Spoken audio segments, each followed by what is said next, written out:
खुलुमबाय बे समाव बडलेण्ड इंखं टेलिभिजननि स्टुडिअ आं मिथिका नार्जारी दिनैनि गाहाय रादाबफ्राव दङ। हिमन्त बिश्व शर्माया विष्णुनि अवतार दुथांफोरखौ दबथायनानै आसामाव गोजोन लाबोगोन बुंदों रुपज्योति कुर्मी। सिलचराव बिसिया फिसायखौ दानख्लाब सुख्लाब बुथारना गावखौ पुलिसनो गथायदों। गुलाब चन्द्र काटारियाया आसामनि रायजो बेंगिरि महरै समायखिरा लाबाय। गसाइगावआव उदखारि आफाद GCLOनि सा6 सोद्रोमा हमजादों। गसाइगावआव लामा जाब्रबथायजों सासे सुबुंनि जिउ खहा। बर' बिजोंनि फरायसालिफोराव थालांनाय मासिफोराव थिसनथाइनि फोसावथाइ होफिननो एबसुआ सेकेन्डारि आरो एलिमेन्टारि एडुकेसननि डाइरेक्टरखौ खावलायहैदों। बर' बिजोंनि आरो बिमा रावनि फरायसालिफोराव फोरोंगिरि थिसननायाव सोरखारा गोहैलु दिन्थिगासिनो दङ बुंदों दिपेन बर'। बिजेपिखौ राफा हासंआव हाबहोआ होननानै आरसुनि हुमखि। मायंफारायाव बोरसि दैमानि बिखायाव आयेन बेरेखा अन्थाइ बाला जावखांनाय आरो डाम्पारनि हेंथायै माखासे आफादफोरनि खौरां मेल। दानिया फैदोनि आबुं रादाबाव।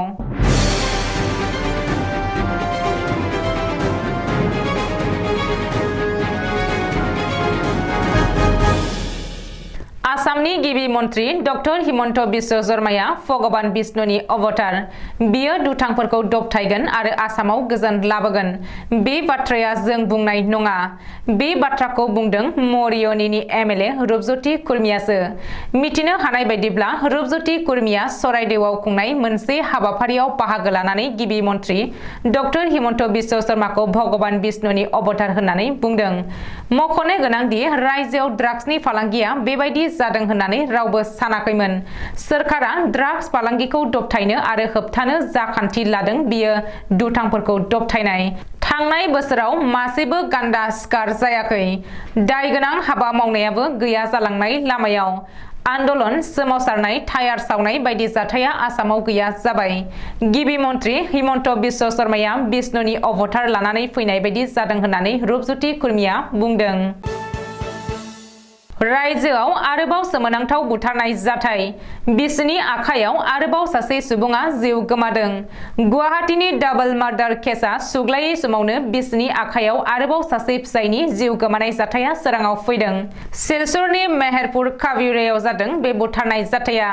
मिथिनो हानाय बायदिब्ला मेहेरपुर काबिउरायाव सासे आइजोआ गावनि फिसायखौ बुथारनानै पुलिस थानायाव गावखौनो गथायहैदों। माम्पि बेगम मुंनि आइजोआ गावनि फिसाय पारमिन उद्दिनखौ देगारजों दानख्लाब सुख्लाब बुथारदों। सुलुङाव फोरमायथिनाय बायदिब्ला माम्पि बेगमा गावनि फिसाय पारमिन उद्दिनखौ देगारजों दानख्लाब सुख्लाब खालामनायनि उनाव देहा फाहामसालियाव लांदोंमोन।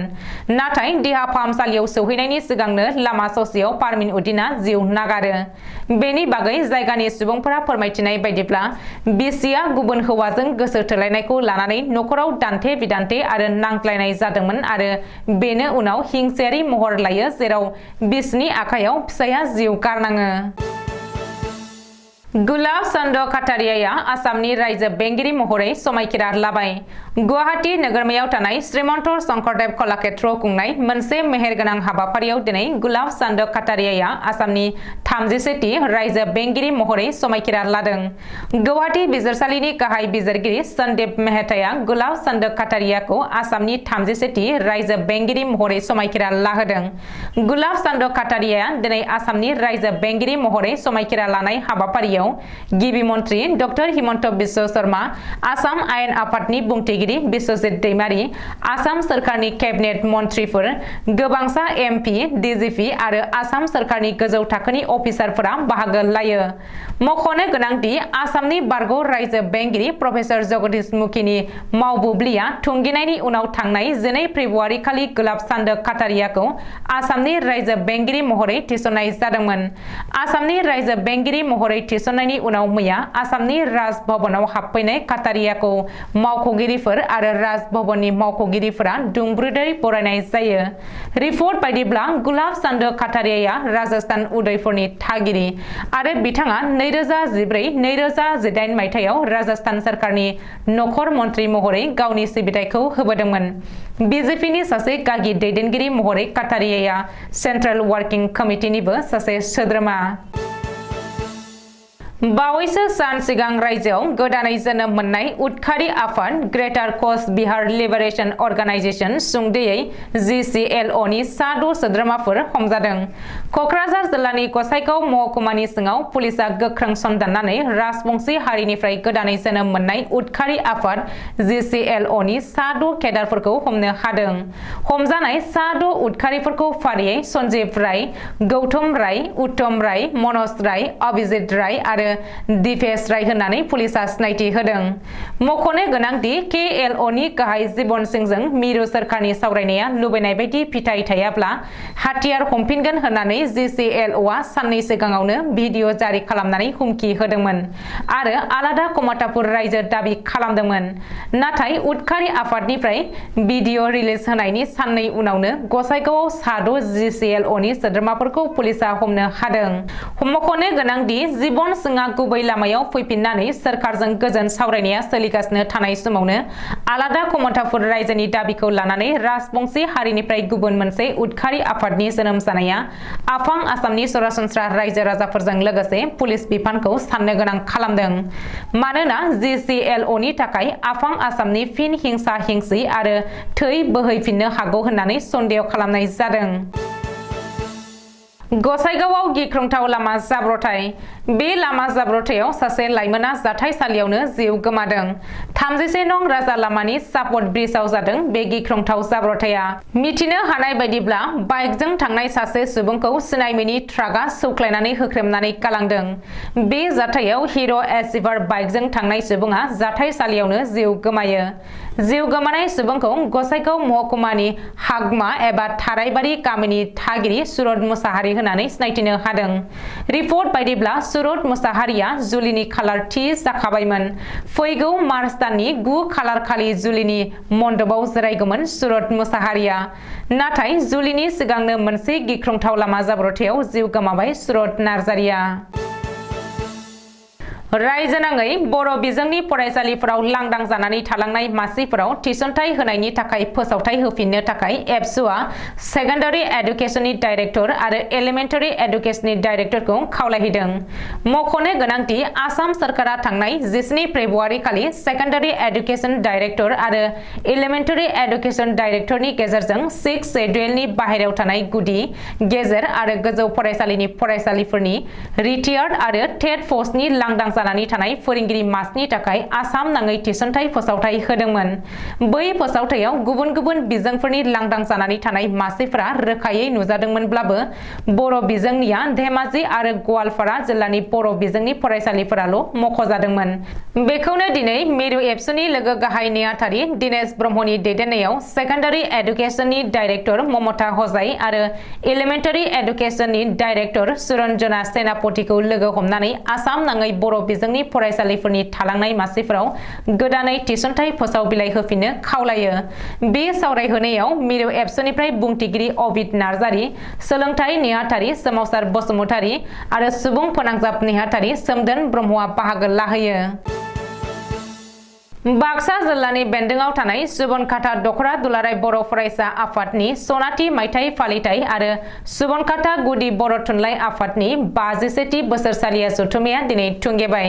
फेब्रुआरि दाननि 21 खालारनिफ्राय 22 खालारसिम खुंजानाय बे जथुम्मानि नैथि एबा जोबथा साननि गेवलां मेलाव गाहाय आलासि महरै बाहागो लानानै दुलाराय बर' फरायसा आफादनि आफादगिरि दिपेन बर'आ खौरां बिजोंनि सिगाङाव फोरमायनानै बुङो दि बर' बिजों आरो बिमा रावनि फरायसालिफोराव दासिमबो गोबां फोरोंगिरिफोरनि आंखाल जानानै दङ। सासे सानै फोरोंगिरिफोरजों गोबां बर' बिजोंनि फरायसालिफोरा सोलिगासिनो दङ, जायनि थाखाय फरायसाफोरा गुन गोनां सोलोंथाइखौ नांगौ बायदियै मोननो हायाखै। आसाम सरकारा बर' बिजोंनि फरायसालिफोराव फोरोंगिरि थिसनथाइ होनायाव गोहैलु दिन्थिगासिनो दङ, जायनि थाखाय दुलाराय बर' फरायसा आफादा फोरोंगिरि थिसननांगौनि थाखाय आसाम सरकारनि हेंथायै गोख्रों दाबि खालामदों होननानै सुबनखाता दखरा एबसुनि सनाथि मायथाइ फालिथाय आरो सुबनखाता गुदि बर' थुनलाइ आफादनि 51थि बोसोरसालिया जथुम्मायाव मिरु एबसुनि आफादगिरि दिपेन बर'आ गाहाय आलासि महरै बाहागो लानानै बुंथियो। बेजों लोगोसेनो बिटिआर गोरोबथानि दफा बायदियैनो बडलेण्ड हालामनि सिमा बारायनाय आरो दानख' जानाया सोलिदों आरो थाबैनो आबुं महर होनो नांगोन। बेखौ लानानै रावबो गोरोन्थि बुजिलायनो नाङा होननानै दुलाराय बर' फरायसा आफादनि आफादगिरि दिपेन बर'आ बुंथियो। बे गेवलां मेलाव बाहागो लाबावो बाक्सा जिल्ला दुलाराय बर' फरायसा आफादनि आफादगिरि उमेश दैमारिजों लोगोसे जिल्ला आरो दख'रा एबसुनि गोबां दैदेनगिरि आरो सुबनखाता ओनसोलनि गोबां मेलेमजिबि दैदेनगिरि सानसुमैफोराबो बाहागो लानायखौ नुनो मोनो। दुलाराय राभा फरायसा आफादा बिजेपिखौ राभा हासुङाव हाबनायखौ बन्द खालामगोन। गोबाव समनिफ्राय सरकारनियाव राभा हारिनि जेंना सुफुंनो दाबि दैखांनायखौ सुफुङैनि थाखाय बिग्रायखांनाय हाबाफारि लादों। दिनै अदालगुरि जिल्लानि सिङाव थानाय भेरगाव राभा फरायसा आफादनि मावखुलियाव राभा फरायसा आफादनि आफादगिरि नृपेन खान्दाया खौरांगिरिनो बिजेपिनि फोलानाय रावखौ गोख्रों रावै सोंखारियो। फारसेथिं राभा फरायसा आफादनि दाबिखौ सुफुङाब्ला फैबाय थानाय बिसायख'थि बिजेपिखौ मदद होनायनिफ्राय गोजानाव थागोन होननानै फोरमायो। मोनसे हानजाया बेकि दैमानि बिखायाव आयेन बेरेखायै अन्थाइ बाला जावखांनाय खामानिखौ मावनानै गोबर्धना पुलिस थानानि बेन्दोंआव थानाय खाग्राबारि, खालपानि, सुनबारि, एलेङामारि, बाहाबारिखौ लाफानानै गुबुन गुबुन ओनसोलनि थागिरिफोरखौ सिगे सख' खालामबोबाय थादों। डाम्पारनि समस्यानि थाखाय गुवार ओनसोलाव गोबां खेब लामानि जाब्रथाय जानायजों लोगोसे मैया 21 खालार मंगलबार खालि मोनाबिलिनि 9 रिंगासो समाव जोबोद गोख्रै खारनाय डाम्पारा इ-रिक्सा सौग्रावलांनायनि जाहोनाव सासे सुबुङा गोब्राब जोखोम जानायजों लोगोसे इ-रिक्सा ड्राइभार सासेया जिउ गोमायो। जिउ गोमानाय सुबुंखौ बरपेटा रडनि कयराबारिनि 35 बोसोर बैसोनि साजान आली होननानै मिथिनो हानाय जादों। जायनि जाहोनाव दिनै आसा, आख्रासु, आमसु, एबिएमसु, आसुजों लोगोसे माखासे दल संगठना खौरां मेलनि गेजेरजों हाग्रा बिफान आरो पुलिस प्रशासननि हेंथायै गोख्रों रागा जोंनाय फोरमायदों। साननिफ्राय लानानै मोनानि समाव गं 250 निफ्राय गं 300निबो बांसिन डाम्पार ट्रेक्टरा बेकि दैमानिफ्राय अन्थाइ बाला जावखांहोदों। बुंनो थाङोब्ला बेकि दैमानि बिखायाव दायो बुलडजारनि रायजो। बे समाव रायजोफोरनि सोंलु सिखांदों। बहा थांखो हाग्रा बिफान आरो बाक्सा जिल्ला पुलिसा? बेसेबां रांजों बायजाखो रायजोनि हाग्रा बिफानजों लोगोसे बाक्सा जिल्लानि सालबारिनि हाग्रा बिफाना? अन्थाइ बाला बजाय डाम्पार ट्रेक्टरनि उदखाराव सहायनो हायै थासारि रायजोफोरनि गेजेराव। उदाङै सोलिगासिनो गोबां इनाय अन्थाइ क्रेसार मेसिन। इनाय अन्थाइ बाला महलनि उदां फालांगि खालामबाय। गोबर्धना पुलिस थानानि मेगन सिगांजोंनो बे डाम्पारफोरा थांलाय फैलाय खालामो, नाथाय बेनि उनावबो मानो जेबो बेबस्था लायाखै गोबर्धना पुलिस थानाया? गोख्रैयैनो बेनि जाथायनि सायाव थार बिजिरनो थाखाय दाबि दैखांदों बे दल संगठनफोरा। बे जाथायखौ लानानै फैगौ शुक्रबारखालि बरपेटा रडनिफ्राय हायुङारि मानास हाग्रामासिम फैनाय लामानि बासबारियाव आयेन बेरेखायै अन्थाइ बाला जावखांनाय लामानि सलायनाय दुथां हानजानि हेंथायै गोख्रों सोमावसारनाय हाबाफारि लानाय जागोन होननानै मिथिहोदों। दिनैनि बे खौरां मेलनि हाबाफारियाव बाहागो लादों आसानि फोसावदिं नेहाथारि मानसुख सांखारिका, आख्रासुनि मिरु आफादनि नेहाथारि कपिल देव सिंह, सालबारि जिल्ला एबिएमसुनि गाहाय नेहाथारि आब्दुल लतीफ, बाक्सा जिल्ला आमसुनि आफादगिरि आब्दुल रहिम। बे दल संगठननि गोबां सोद्रोमाफोराबो दिनैनि बे खौरां मेलाव बाहागो लादों। दिनैनि रादाबा एसेनोसै। गोजोन्थों।